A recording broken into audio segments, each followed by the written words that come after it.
I'm here to talk to you about the do's and the don'ts of refinancing, specifically for right now. So we are in 2023, and what does that look like? So I get asked a lot, right? Because people actually have equity in their homes, right? That was a lot different than what happened in '08. We've got equity in our houses, and people want to be able to tap into that equity.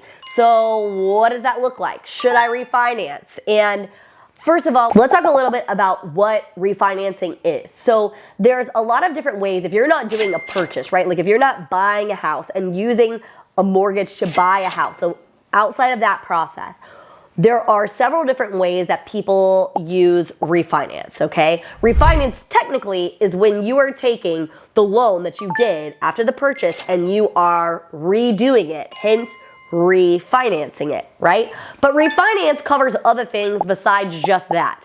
It can cover what's called cash out, meaning that you're redoing the loan and you are pulling out some cash.